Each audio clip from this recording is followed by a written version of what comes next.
Husband 100 ಸಲ ಹೇಳ್ದೆ ನೀರಿಗೆ ಹೋಗ್ಬೇಡಿ ಅಂತ. ನನ್ ಮಾತು ಕೇಳಿದ್ರ? ಈಗ ನೋಡಿ ಏನಾಯ್ತು ಅಂತ. ಹಂಗೇನ್ರಿ ಆಯ್ತು, ಲೈಟಾಗಿ ಕೋಲ್ಡ್ ಆಗಿದೆ ಅಷ್ಟೇ. ಹಸ್ಬೆಂಡು, ನಿಮ್ ಮನೇಲಿರೋ ತೊಟ್ಟಿಲ್ ಬೀಳಕ್ಕೂ ಇಲ್ಲಿ ಬೀಳಕ್ಕೂ ವ್ಯತ್ಯಾಸ ಇದೆ. ತೊಟ್ಟಿ ಅಲ್ಲ ರೀ ಅದು, ಸ್ವಿಮ್ಮಿಂಗ್ ಪೂಲು. ಏನೋ ಒಂದು ಹಸ್ಬೆಂಡು.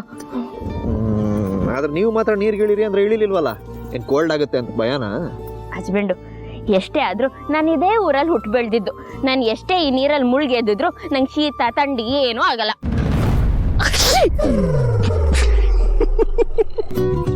ನಾನು ಈ ಊರಲ್ಲಿ ಹುಟ್ಟು ಬೆಳೆದಿದ್ದು, ನಂಗೆ ಶೀತ ಥಂಡಿ ಏನೂ ಆಗಲ್ಲ ಅಂತಿದ್ರಿ, ಈಗೇನಾಯ್ತು? ನಾನ್ ಯಾರು ನೀವ್ ಯಾರು ಅಂತ ಜನಕ್ಕೆ ಗೊತ್ತಾಗತ್ರಿ. ಪ್ರಕೃತಿಗೆ ಎಲ್ರೂ ಒಂದೇ. ಬಡವ ಶ್ರೀಮಂತ, ದುಡ್ಡಿರೋನು ದುಡ್ಡಿಲ್ದೇ ಇರೋನು, ಗಂಡು ಹೆಣ್ಣು ಅನ್ನೋ ಭೇದ ಭಾವ ಎಲ್ಲ ಅದಕ್ಕಿಲ್ಲ. ಅದಕ್ಕೆ ನನಗೆ ಯಾವ ಗತಿ ಬಂತು ಅದೇ ಗತಿ ನಿಮಗೂ ಬಂದಿದ್ದು. ಅರ್ಥ ಆಯ್ತು ಹಸ್ಬೆಂಡು.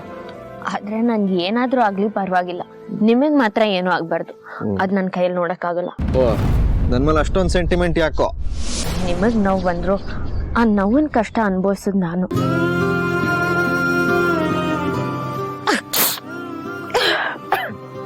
ಸರಿ ಬನ್ನಿ, ನಿಮ್ಗೂ ಶೀತ ಆಗಿದೆಯಲ್ಲ, ತಲೆ ಒರೆಸ್ಕೊಡ್ತೀನಿ.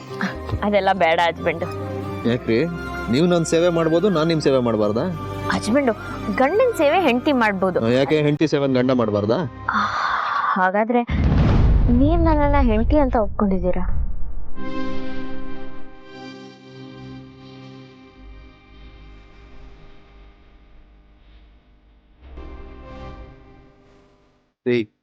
ನೀವು ನನಗೆ ಒಳ್ಳೆ ಫ್ರೆಂಡ್ ಅಂತ ಎಷ್ಟು ಸರ್ತಿ ಹೇಳಿಲ್ಲ, ನಾನು ಪದೇ ಪದೇ ಅದನ್ನೇ ಕೇಳ್ತಿರಲ್ಲ.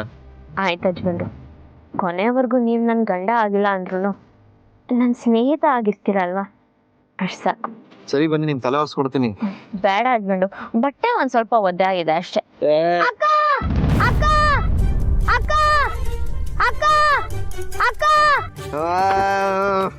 ಈ ಶಿವ ಪೂಜೆಯಲ್ಲಿ ಕರಡಿ ಬಿಟ್ಟಂಗೆ ಏನಾದ್ರೂ ಒಳ್ಳೇದ್ ನಡಿಬೇಕಾದ್ರೆ ಕರೆಕ್ಟ್ ಟೈಮಿಗೆ ಬದಿರ ಕಂಡ್ರೆ. ಏನ್ ಭವ, ನನ್ಗೂ ಸೇರ್ಸಿ ಹೇಳಿದ್ರ? ನಿಮ್ಗಲ್ಲ, ಕ್ಯಾ ಅಂತ ಬಡ್ಕೊಂಡ್ ಬಂದ್ವಲ್ಲ, ಅವಾಗ ಕೇಳಿದ್ದು. ಅಂತ ಒಳ್ಳೆ ಕೆಲ್ಸ ಏನ್ ಮಾಡ್ತಿದ್ರಿ ಬಾವಾ? ಸುಮ್ನಿರೋ, ಏನೇನೋ ಮಾತಾಡ್ತೀಯ. ಭಾವ, ಏನ್ ಕೆರೆಯಲ್ಲಿ ಈಜಾಡಿದ್ರ?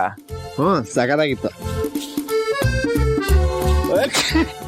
ಏನು ಶೀತನ? ಈಜಿದ್ರಿ? ಪುಟ್ಟಿ, ನೀನ್ ಇಲ್ಲಿ ಕುತ್ಕೊಂಡು ತಲೆ ಓಡಿಸ್ತಾ ಇದೀಯಾ?